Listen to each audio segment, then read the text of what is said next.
G'day gardeners, how's it growing? So great you could join us for another week of Gardening Australia. Does it get any more inspiring than being out and about surrounded by nature's finest? And speaking of inspiration, we've got plenty of it for you on this week's program. Here's a taste. I'm taking you on a tour of my favourite new part of my garden, a structure that's been years in the planning. I'm showing you how you don't need a dedicated vegetable patch in which to grow some delicious edibles. And to celebrate NAIDOC Week, I'm heading to the Blue Mountains to meet a dedicated community caring for a very special place.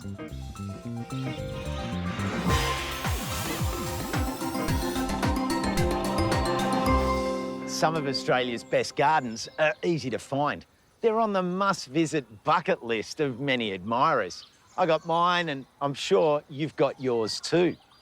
But there's also lots of hidden gems created by passionate gardeners, as Tino's discovered.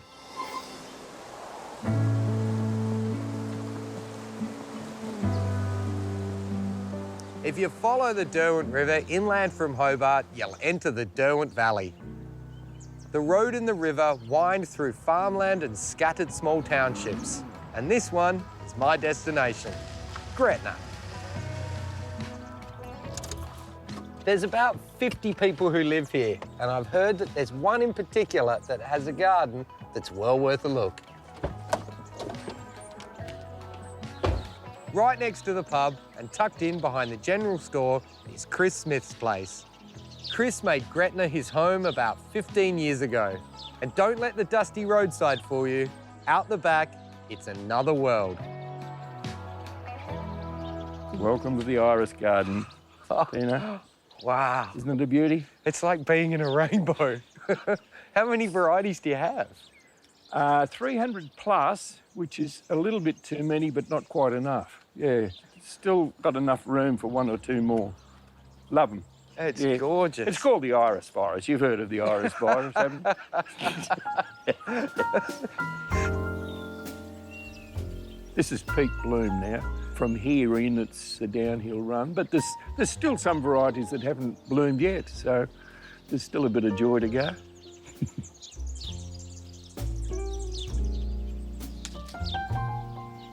So how long's the obsession been going for? How long since you've had the iris virus? Started in the 80s in Canberra days. Then I started a small iris nursery with 900 odd varieties, and it won't let go. And I don't want it to. I don't want it to stop. Now, I know it's a hard question for any collector. Oh, no, not hard. But I know it's a hard question for any collector to answer, but what are some of your favourites? It is a hard question. Yeah.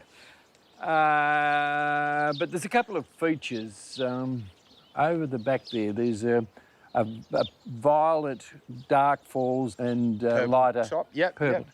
Louisa's song, Australian bred. Classically, every spike is a show spike, which is a big plus. Beautiful blooms, so you can display it both as a spike and a bloom. It flowers over a long period of time because it's multi-budded, meaning 2 or 3 buds in each of the sockets. So you're going to be enjoying something like for that a longer for a period lot of longer. time. Yeah.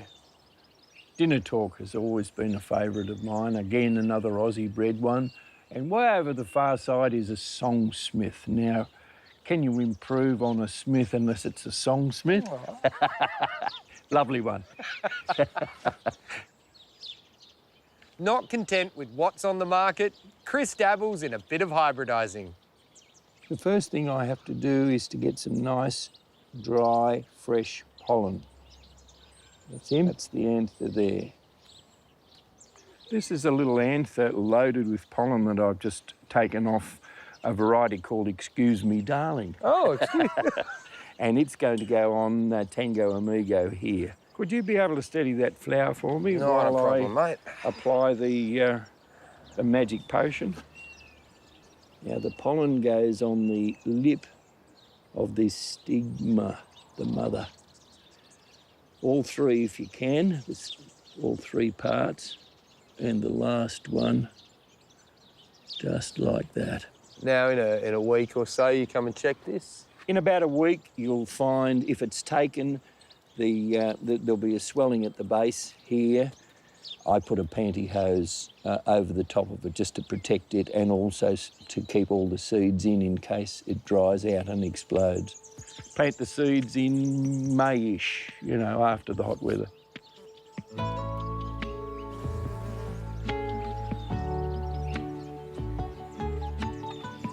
Now, there are many types of iris. Do you have a preference for a particular form? Beardeds, Yep. yeah, beardeds almost exclusively everywhere you look. There are some beardless varieties. Dutch is one example. The thing that characterises the bearded iris is that they all grow from what's called a rhizome rather than a bulb. And this is the beard. The beardless don't have that little fluffy little wriggly caterpillar-like thing, and that's why they call them bearded irises, because they got a beard, like me. Later in the show, Chris is going to dig up a couple of rhizomes to show me how to lift and divide them.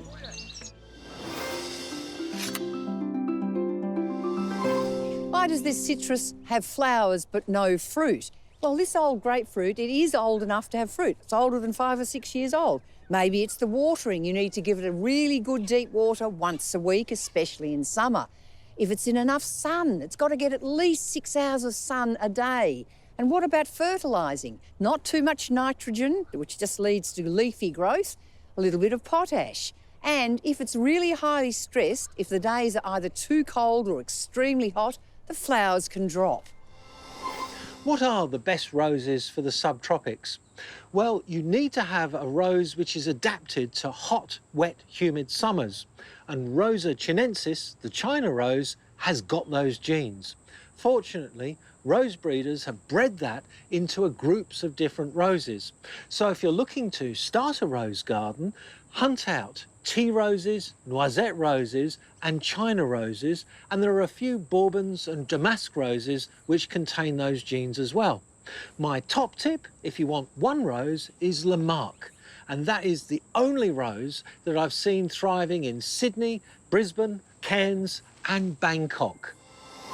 Why have my parsnips not come up? Well, it's a really common question and usually down to one of two things. Firstly, you haven't been patient enough. They take over a month to germinate and you must keep them cool and moist right through that time. The second thing is the seed needs to be really fresh. So my tip is find someone who's got some of these. This is a parsnip, it's in full flower and seed now. I'm going to save some of this, sow it fresh, and I promise you'll be roasting parsnip chips before you know it.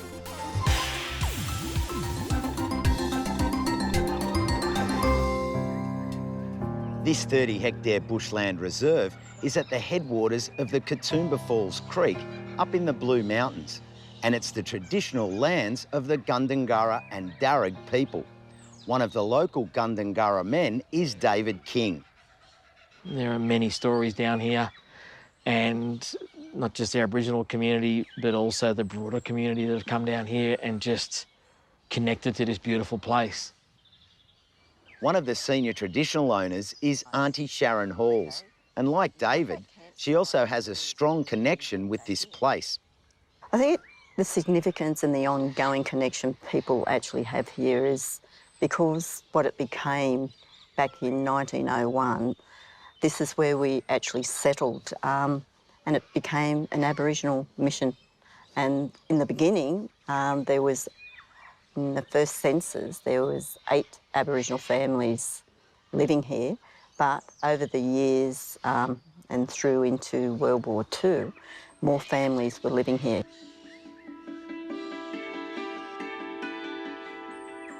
My mum was born here in 1926. She was removed about 1934, 35. And then in the 50s, there was a decision made to build a racetrack. So you've got a community living here, but in some people's eyes, they didn't exist. So they just came in and flattened the whole place.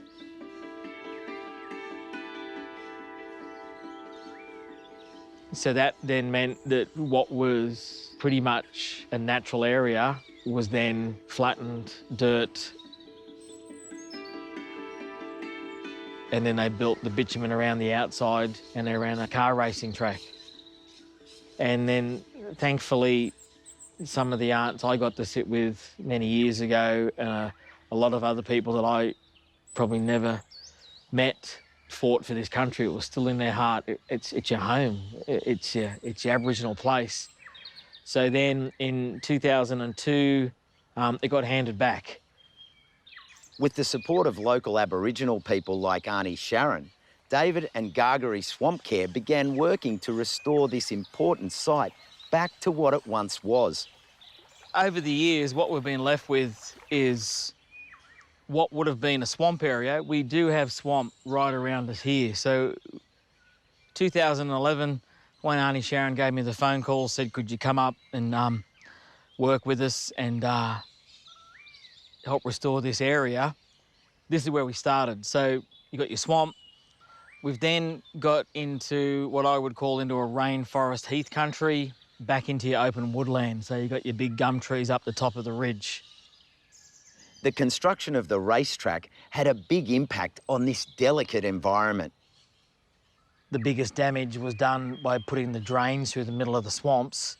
So our first step was to try and get the swamp functioning how it used to be. It was like the centrepiece because the water predominantly flowed through middle swamp. So once we got a good hold on that, it made it a bit more productive to start moving outwards. So we're going to put the gardeningaus. Volunteers gather monthly to lend a hand. It's open to everyone, with people coming from all over the surrounding Blue Mountains area. Why is bush care important, do you think? Makes nature look nicer and makes it go back to the way it was, and it helps other animals survive. I really think that we need to return some of the privilege we've had, and I have a passion for bush, absolute love and passion. Restoring a wet area on this scale has other challenges as well. Any revegetation project has to come face to face with weeds. Yeah. Where is the supply chain for your weeds? Where are they coming from? Three main areas. The main one is water. The gully is a swamp area, sits inside of a bowl. All the water rushes into this area, heads down to Katoomba Falls, out into the valley. So everyone has beautiful gardens. Everyone has their different tastes. We're trying to make this native Australian down here. With the water comes all the plants, and the comes all seeds. the weeds, so we get good honeysuckle, good bit of rose, good bit of Monbretia, good bit of privet, a smaller part, wind and birds.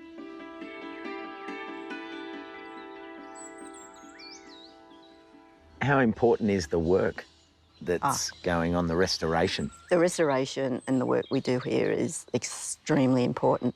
It's about sharing our story of place, but it's also about bringing back to people the connection we have with everything that happens here. So each plant that we put in has its own story and its own life cycle, and you can feel the past as well as the present, yeah. What are some of the key species you're reintroducing to this area? We're aiming along these swamp edges, so tea trees and garniers, some Dianella. They are very good wet area plants, very good to get that edge to hold it so we don't see any of the silt runoff that you might see with some of the other native species.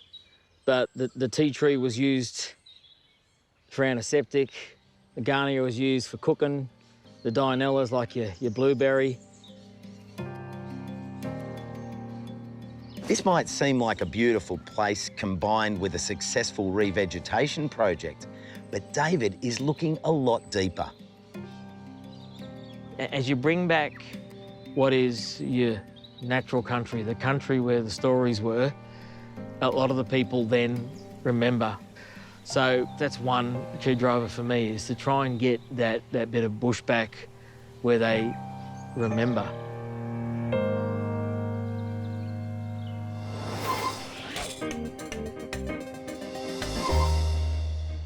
Irrigation is the lifeblood of a garden, especially in hot, dry climates like Perth. And whether you've got a simple system that runs off a tap or an automated one like mine, here's a tip that'll make maintenance and repairs much easier. This is common polypipe, and it's typically used to deliver water from its source, such as a solenoid valve or a garden tap, to a garden bed. It comes in a range of sizes. This one's 19 millimetres in diameter, and these are the various fittings that hold it together. Now, one of the things about polypipe is that when it's cold, it can be really hard to get the fittings in, and you can strain your hands. So here's the tip. Just pop the end into a cup of hot water, just off the boil, for about 5 or 10 seconds. And that softens it up. And take a look at this. Sort of slide on now, just like that, which is nice and easy. And as the pipe cools, it'll constrict and tighten up. But to stop it from popping off under pressure when there's water running through it, you still always must put on a clamp. First, your finger tighten it, just like that. And then using a pair of grips, give it its final tighten. There we go. That's really firm, and it's not going anywhere.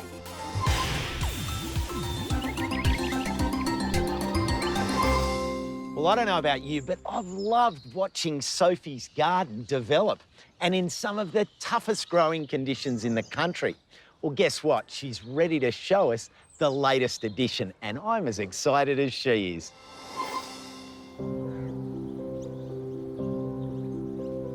Many gardeners have a pretty short window when they can plant tomatoes and get them to fruit. And everyone has their own special routine on how you know when the soil temperature is just right for planting. But with my new favourite garden feature, I'm hoping I can grow tomatoes all year round. Introducing my pride and joy, my new polyhouse. I've dreamed of building something like this for years, my enclosed dream garden. It's about 10 metres by 5 metres and made from transparent plastic that lets plenty of sunlight in, but allows me to control the climate. Mount Barker's weather can be challenging for gardening, with real extremes in the seasons. Winters are long and cold, and I can have frost for up to 7 months, and summers are very hot and dry. I've spent years experimenting with what I can grow here, but the addition of a large polyhouse completely changes the game. When I first suggested building a polyhouse a few years ago, I was thinking of a simple tunnel structure, like the ones that were in the nursery where I grew up as a child. However, my husband Richard had grander plans, and it's taken longer than I expected, but I'm not complaining because it's bigger and better than I ever imagined. He's built it basically on the northern side of his shed and followed the roof line of his shed. That meant he only had to build 3 walls, not 4. And he's hoping the warmth this creates in wintertime will help to warm his shed, so there is something in it for him.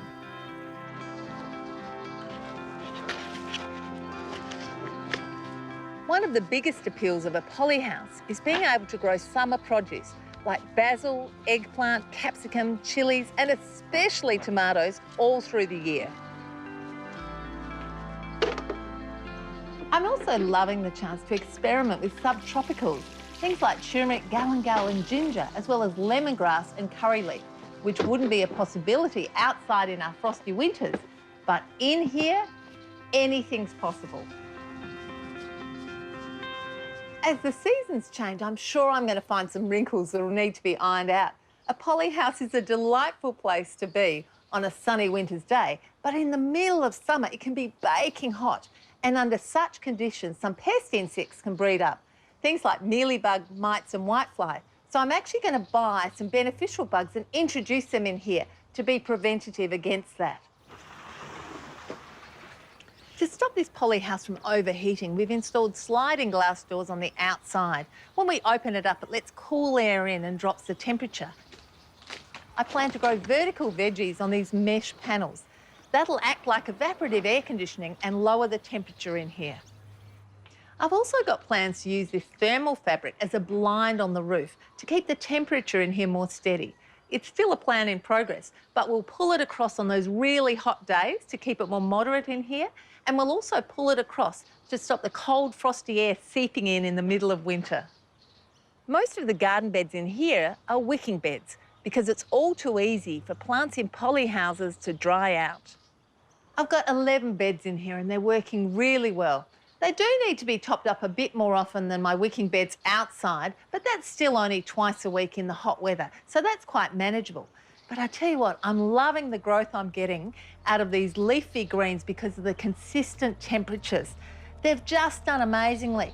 This is something called Tokyo Bacana. It's sort of like a mild, slightly sweet mustard flavour, and it's fabulous in salads. And then I've also got this oriental lettuce. And even these large leaves stay sweet. They don't go bitter like normal lettuce would be. So the growth in here is amazing. This is just 7 weeks old and it's quite extraordinary. And one of the staples in our household is bok choy. And let me show you the size of these. These are super. Building my polyhouse is like having a small patch in the subtropics. It means my summer favourites are never out of season, and I can play with produce that Mount Barker's climate would usually destroy. It doesn't matter what's happening out there. The forecast in here is always for perfect gardening weather.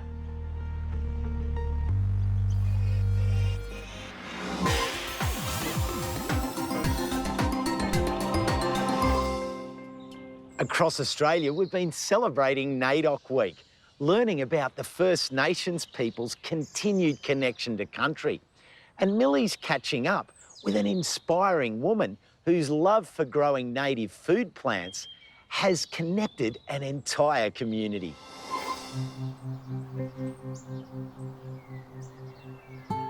Horticulturally, the Central Highlands town of Harcourt is known to many as the apple-growing heartland of Victoria. But there's something else growing here from the very heart of the area.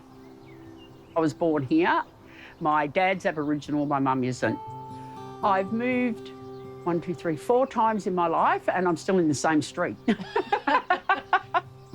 Meet Auntie Julie, Djadjawarong elder, lifelong Harcourt resident, Indigenous youth advocate and someone whose garden has grown beyond all expectations.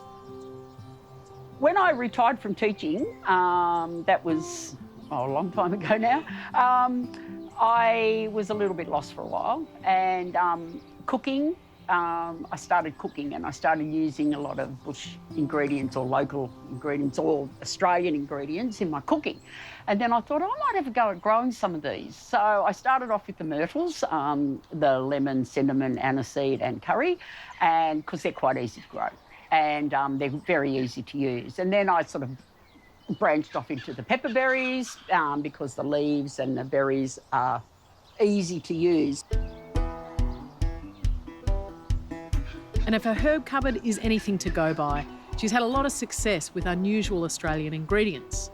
Not to mention some of the surprising plants she's managed to grow in the challenging Harcourt climate. Here in Harcourt, in central Victoria, a lot of people believe we can't grow the tropical stuff, but here's proof that we can. So these are lemon aspen, or they're also called white apple. This one's red, but it can also be called a black apple. These are desert limes. They obviously, by their name, grow in the desert. These ones are minya berries. These ones are muntries or munthari berries. These ones are the little bush tomatoes, dried bush tomatoes. Haven't been successful in growing these here. They grow in the centre of Australia, but I will persist. I know as a gardener, because we love, scientific names, but we also are learning to love local Aboriginal names for plants. Yep. There's a thirst for this knowledge. There is, and that's something that a lot of the names of the plants have dual meanings. And there's a plant down there, lemon myrtle, that you might know of. One of the names for it is giri giri, which actually means sour, and it also means urine. Sure. Because it's sour. So there you go. These are the little berries off the cherry ballard.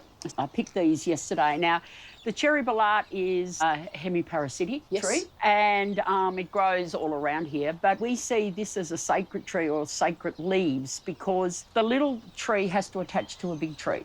And it's like children have to be taught or helped or looked after by the adults. It represents community in that you've got to work together. And in the spirit of working together, Auntie Julie took her knowledge of native plants and teamed up with the local Aboriginal community organisation, Naldaron, and they created the Murnong Mamas. Tell me about the Murnong Mamas. We wanted to have opportunity for some of the Aboriginal women to be employed in the area, and there were 2 or 3 that, you know, were quite confident with cooking. So we thought, let's have a go, because I'd already been growing these plants and loved using the plants and things. So let's have a go at making some stuff using the native ingredients.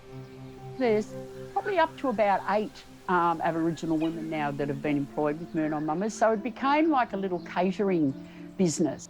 Then COVID hit and no more catering. Then we thought, well, let's have a go at farmers markets because the Castlemaine farmers market was still running.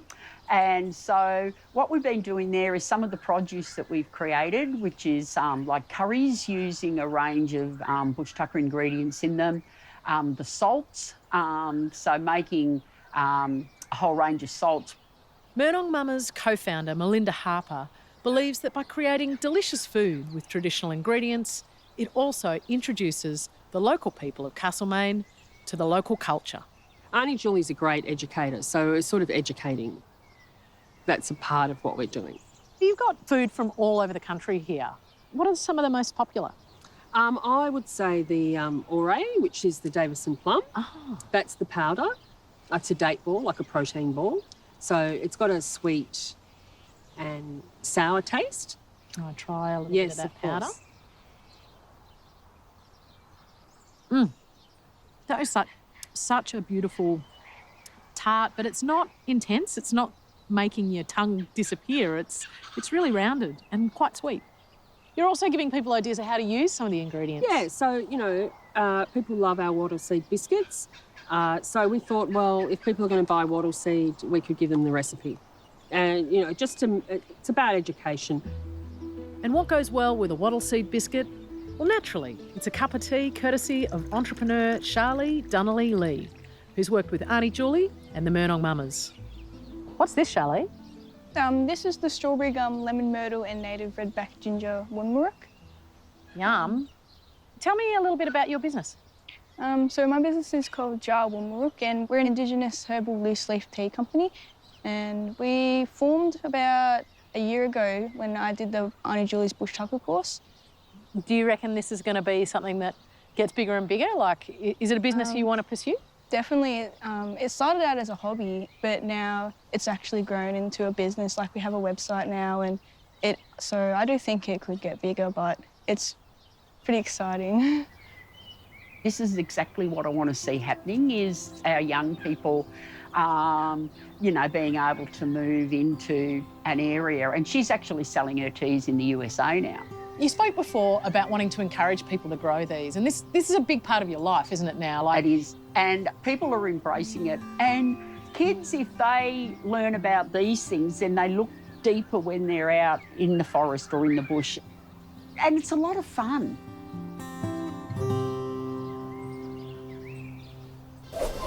Still to come on Gardening Australia. Clarence shows how to capture the beauty of a grassland garden in a pot. Jerry's stumped, so he's heading to the Queensland Herbarium to identify a mystery plant. And we head back to Tassie to get some expert tips on propagating iris. We got our rhizome. Here we go.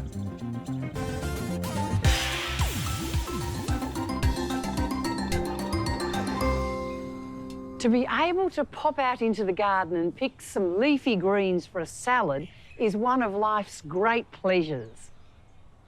And the good news is that growing these greens doesn't have to be at the expense of having an ornamental, native or more formal garden. Heaps of summer salad greens will fit into spare spots in any type of garden. Edibles can offer a nice complement to other flowering plants. Sometimes they can offer a lot of colour.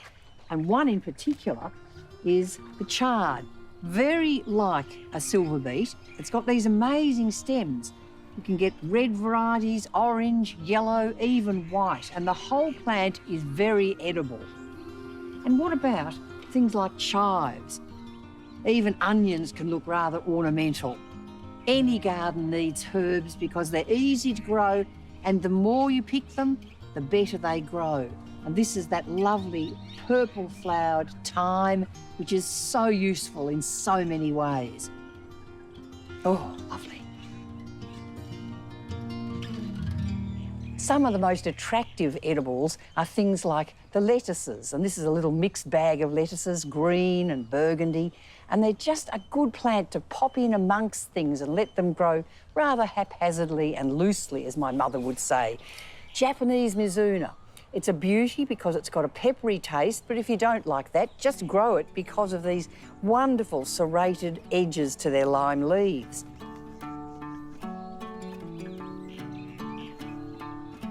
Lots of the Asian vegetables fit in well into this scheme of edible ornamentals, and tatsoi red is a beauty. Each of the leaves has got a little burgundy sort of appearance, and it just is a nice ornamental plant. Good mustardy flavour, not too piquant, if you like. This is mustard greens, again with a burgundy little flush of colour, and very peppery, if you like that sort of thing.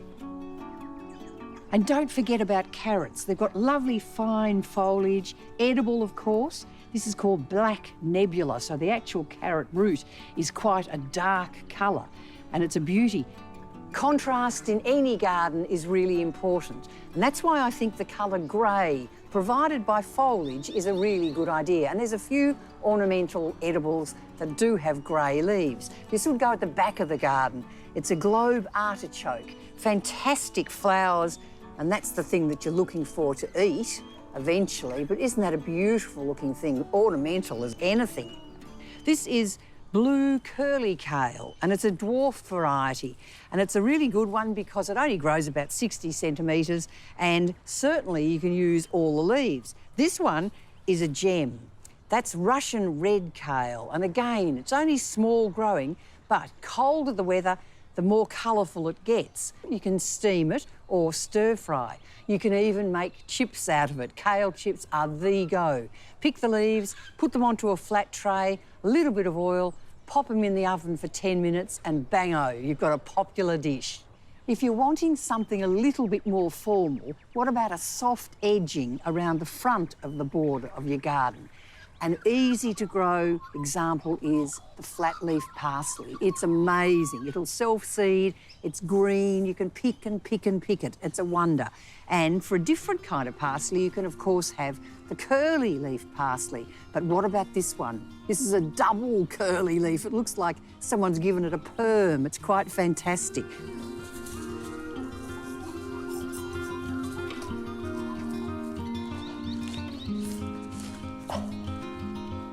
All these edibles have a place alongside whatever else is growing in your garden. And of course, there's the flowering plants, things like the borage, which the flowers are edible.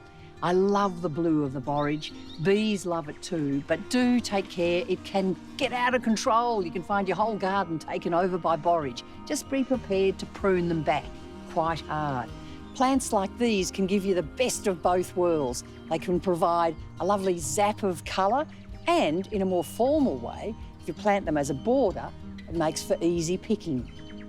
No matter what kind of garden you've got, give them a go. Get gardening.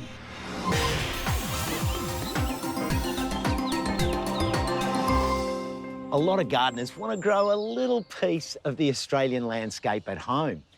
But what if you don't have the space and you're limited to growing in pots? Well, Clarence has got the answer. Watto, g'day to the Tharawal and Waddy Waddy. I'm here in the Wollongong Botanic Gardens in the heart of the Illawarra, and it's a garden that's much loved by the local community. Now, apart from this stunning plant collection, the nursery are doing some amazing work in producing and propagating local plant species for use in revegetation work right across the local area. When it comes to our own gardens, we all have our favourites. Things like grevilleas and hardenbergias, flowering gums and acacias. Now, just as deserving of the spotlight are some other native species, our native grasses. The seed heads can be beautifully ornamental. They provide habitat and food for some of our insects and animal friends, and they're a great addition to your home garden. Diverse and colourful temperate grasslands were once widely distributed right across southern Australia and Tasmania. But over time, livestock and invasive weeds destroyed and fragmented up to 99% of this once thriving ecotype. Critically endangered, you can sometimes see remnants clinging to roadsides, and as gardeners, we can do something about this. Today, I'm going to show you how to create your own miniature meadow in pots. Now, your tiny balcony at home is the perfect location. It's even a refuge for some of these really underappreciated beauties. Now, we can divide our native grasses into two different categories, spreaders and clumpers. Spreaders, the rhizome will go wide. The clumpers, rhizomes go down a little bit wide, but not much. They clump together. So the easy way to avoid any competition, put your clumpers into one pot and your spreaders into another so that the spreaders don't choke out the clumpers. Happy days. Got a deeper pot here for our clumpers and a little bit shallower but wider for our spreaders. Now, the first thing we're going to look at is this beautiful tufted perennial, this wild sorghum. Now, it's a little bit pot bound, but you can see this beautiful skirt around the bottom. It's a tufted perennial that grows in the eastern states, up into the Northern Territory, has an absolutely beautiful flower spike, cinnamon brown colour. They can grow out to about 35 centimetres. So the next of our clumping grasses is poa. Now, it's a beautiful native grass. It's, again, tufted perennial, blue-green foliage, really soft to the touch, so it's nice to have in your garden, even nicer to have in this pot. Now, grasslands and meadows aren't just about the grasses. We have a stunning array of wildflowers, none more so than this beautiful, tufted perennial, herbaceous plant known as the bulbine lily. It's also known as the native daffodil, so it's going to give some beautiful form and colour to this pot. It'll stand above these grasses. In the dry weather, it'll die back, and then it'll come back again, ready with some vigour and verve to give this pot an absolutely stunning form. All I need to do now is backfill that, and we'll just spread him around, get it through there. It's up to you how you arrange your plants, but I do like a bit of symmetry. I want to make sure that we've got a decent amount of coverage around our new grasses and through our pot. For our spreaders, we've got a bit wider pot, not quite as deep. We're going to go with Imperata cylindrica, or Kogan grass. Now, if I take this out, you can see what I'm talking about with these long, stretching rhizomes.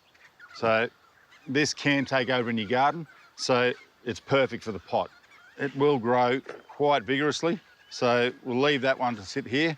It does need a partner in crime, and this one here, it's a native bamboo grass. So, you can see the shape. It does look like bamboo, but it is in fact a grass. To make sure that we've got plenty of soil in there. It's nice and tightly compacted.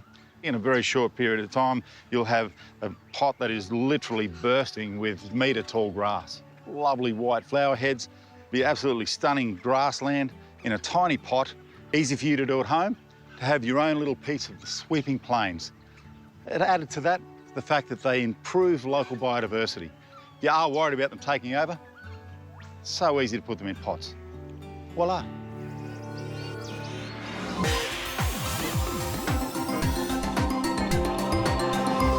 Identifying unfamiliar plants can be a tricky business. With over 400,000 known species, narrowing it down can be quite a task. And it's not very often that Jerry gets stumped, but he knew exactly where to head to help solve his mystery. I've been in the gardening business for longer than I care to say. As a consequence, I'm pretty quick off the mark when it comes to plant identification, no matter where they come from. However, it's time for a true confession. I went to Vietnam and one plant I saw there has got me really stumped. Fortunately, help is at hand.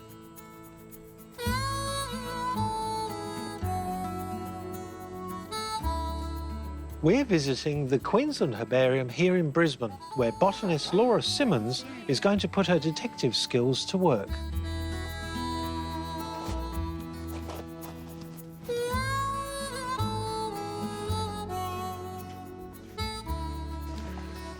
Laura, what happens in a herbarium? Queensland Herbarium is the repository for preserved plant specimens in Queensland.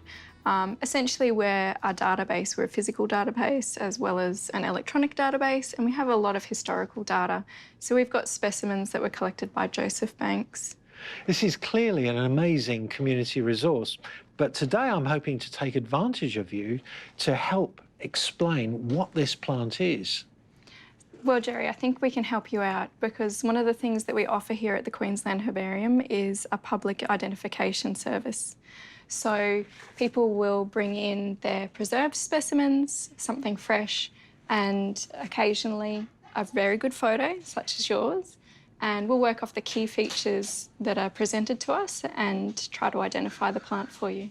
And what we're really looking for is obviously a good sizable amount of flowering material, so buds, flowers or fruit, decent sized, so 30 centimetres or the size of an A4 sheet of paper. So we use botanical keys, and botanical keys are a flowchart of different features about the plant that help us narrow down what our species is. So for example, we're starting with the placement of leaves, whether leaves are alternate or opposite each other on the stem. And then it takes you down to whether there are petals, and the placement of the ovary, whether fruit dehisces, and if there's flowers, what are the length of the stamens. But what we need to do is take down all of the information we know about your mystery plant. So we know it's a tree that's in cultivation in Vietnam. It has simple leaves, and this and the other features that we've been able to observe in your photographs have led us to the plant family Logoniaceae, and we're going to start working our way through the key to the family Logoniaceae. So the keys have given us a clue as to what the plant might be. What happens next? So here we are on the collections floor. We've got hundreds of thousands of plant specimens in here, and we'll be trying to match your specimen up with one of these.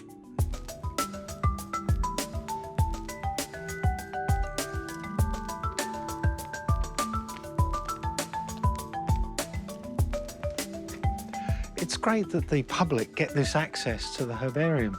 Yes, well, of course, we get something out of it too. So we are a collection-based organisation. The specimens that are brought in here may retain in our collection. Of course, we get the information about the distribution of native plants. There's the opportunity to identify new and emerging weeds, and on the odd occasion, we do get to identify the location of a new endangered species. So, Laura, are we any closer to identifying my mystery plant? Well, Jerry, after all of the steps that we've talked about, we can confidently say that we've identified your plants as Fagria cilianica. Wow. Now, I've grown one of those down in Sydney and it looks totally different from that. I would have never have even believed it. Thank you. I can sleep now. Well, my mystery plant finally has a name. I've learnt a little bit about it. Now all I have to do is find somebody who grows it.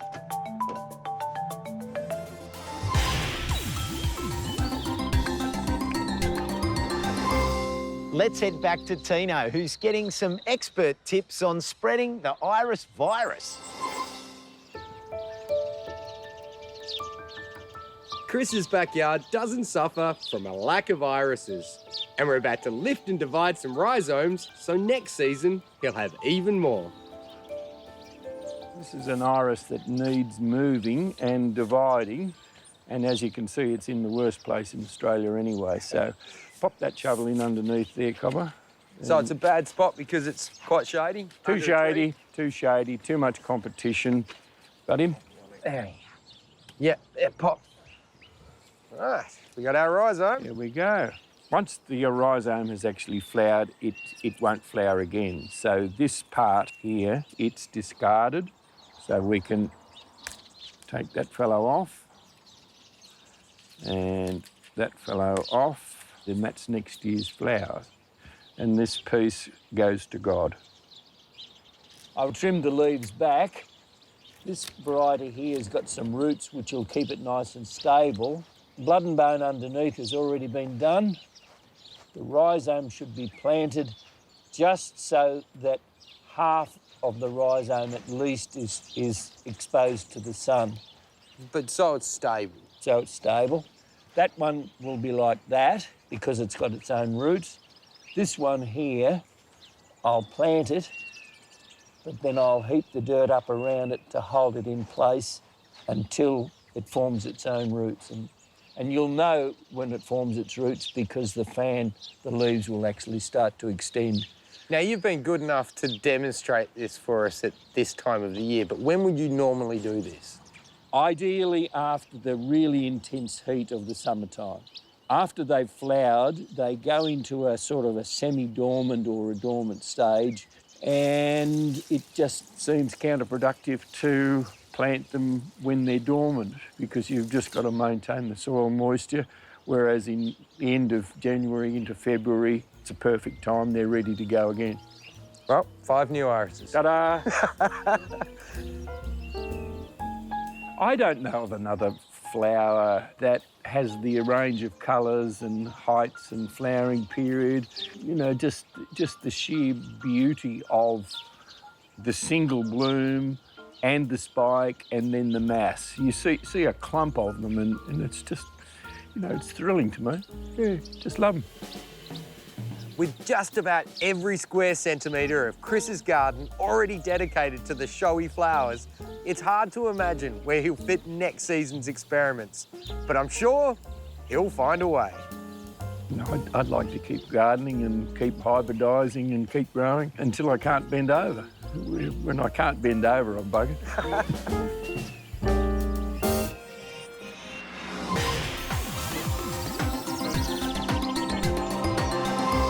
Have you noticed a special something in the air this week? Fluttering and flying, scurrying, creeping and crawling by? That's right, it's Australian Pollinator Week, and to celebrate, we want to put these true backyard heroes into very sharp focus.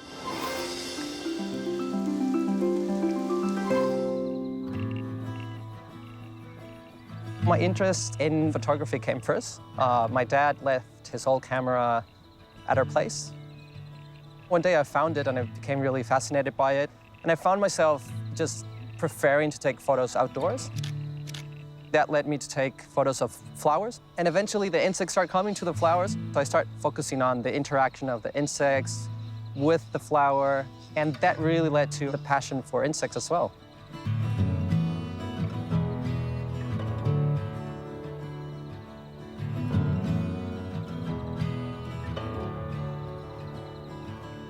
I'm Louis Mata. I'm a doctor in ecology, and I work at the Center of Urban Research at RMIT University.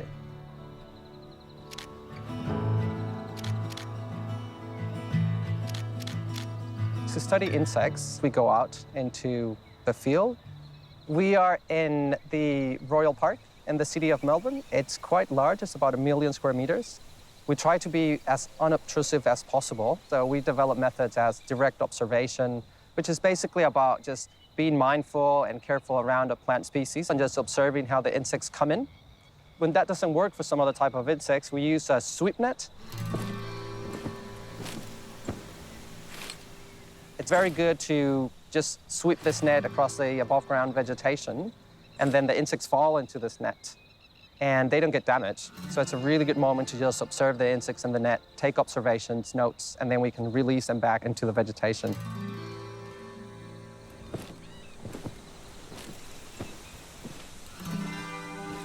I think people find it very surprising, the amount of insect diversity that we find in cities. They're here pollinating, they are controlling other insect pests, they're providing food for reptiles and birds, they're recycling the nutrients on the soil. The exact number of insects that we have, in Australia, it's probably about maybe 200,000. In places like metropolitan Melbourne, it's more, probably like 25,000. In the inner city of Melbourne, we're probably looking at 2,000, 3,000 that we know of, but there's many more to discover. Having the standard reference collections that you see in museums is sort of kind of like a dead way, right? They're dead, they're not there in their habitat. I think this way of illustrating and taking photos of the insects in their natural environment, it's the way to go. it communicates the whole interaction with the habitat.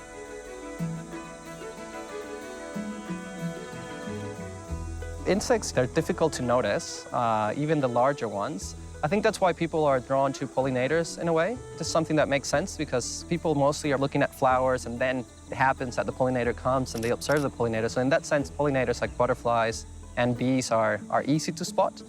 But the large amount of diversity of insects actually is hidden.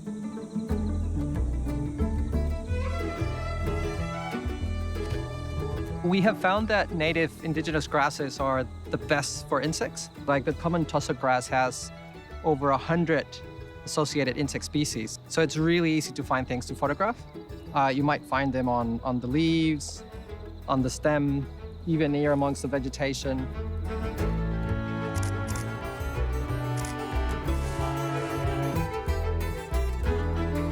Greased lacewings are predatory species that live mostly on trees and shrubs. They're incredibly good at controlling other populations of insect species, so in that way they're preventing one insect species becoming a pest on a given plant. One of the most surprising and interesting native bees here in Australia is the leafcutter bees. They have mouthpieces that can cut little pieces of leaves, and they use that to provide for their larvae. The long-legged stilt bugs are quite beautiful, and you watch closely, it seems like they're walking on stilts across the leaves, which is quite exciting to see. I find every single insect amazing and interesting. There's the hoverfly that has evolved to look like a bee. They also have evolved to be pollinators. Parasitic wasps are fascinating. They actually, they lay their eggs in the larvae of other insects. The larvae is inside the flower.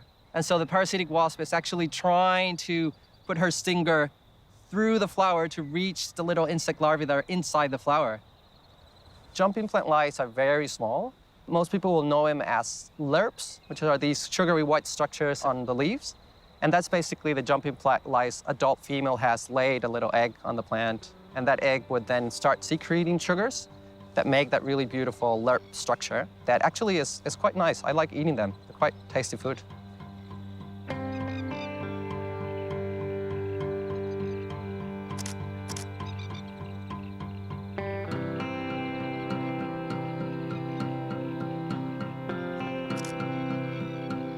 I think this work is important for two main reasons. One is for us, for people. People like to be more in nature, and there's a lot of nature in cities that sometimes gets underappreciated. But I think our work is also important for the insects themselves and for all animals, because the more we can communicate their value to people, the more likely they're going to be conserved and appreciated. So it's kind of like good for humans and for non-humans alike.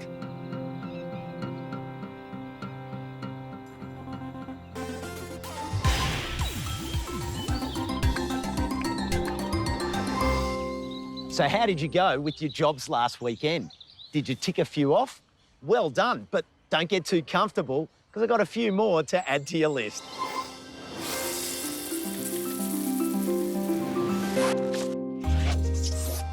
Cool Temperate gardeners, it's pollinator week. So fill gaps in your gardens with plants that pollinators love, like agastache, angelonia and anthurium, the good old snapdragon. Flowering now is creamy candles, Stackhausia monogyna. This neat native shrub is great in gardens and pots, the showy flowers releasing an intoxicating scent into the evening air. Now that the soil is warming, it's time to mulch. Top up edible beds with straw-based feeder mulches and add sustainable wood mulches to ornamental and native garden beds. In warm temperate gardens, when positioning insect hotels, it's got to be perfect. They're best in a sunny to semi-shaded spot facing northeast, sitting 1 to 2 metres from the ground. Keep the spring and summer salads spinning by succession planting lettuces. Look for bolt-resistant varieties like Royal Oak Leaf, Freckles and Salad Red that handle the heat.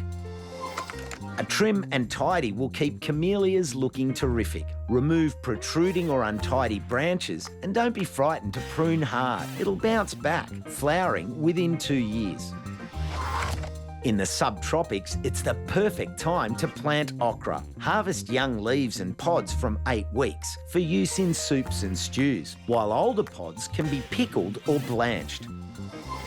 Bees need water, so help your buzzing buddies out with a bee bath. Dishes with gentle gradients and rocks and bricks placed throughout are ideal, allowing them to drink without drowning. Summer is just around the corner, meaning it's the perfect time to sow seedlings for summer colour. Think celosia, zinnia, verbena, petunia, phlox, dianthus and dahlias. Tropical gardeners, the end of the year is nigh, so get the kids painting small terracotta pots and planting them with herbs or flowers. Simple, gorgeous gifts for friends and teachers. Need shade? Grow a gourd. These vigorous vines can be used to shade and cover walls, fences and pergolas, and the fruits dried and turned into bowls, jugs and even musical instruments. Coleus are normally planted for their fab foliage, but let them flower. Once blooming, they're an absolute magnet for precious pollinators, including the blue-banded bee. Gardeners in arid zones, scale is smashing trees and shrubs. Remove heavily infested plant parts, squash scale with your fingers, or apply horticultural oil in the cool of the day. Tip prune passion fruit to promote strong growth and feed regularly with potash for good fruit set and flavour. Young passion fruit foliage is edible. It's a staple in Sri Lanka. Sling them into a salad or stir fry. Get involved in Australian Pollinator Week and do a wild pollinator count at home. Spend time in your garden and get to know the good guys that are sharing your space. Have a busy, buzzy weekend, gardeners, and for details about Australian Pollinator Week and the Wild Pollinator Count, head to the Gardening Australia website.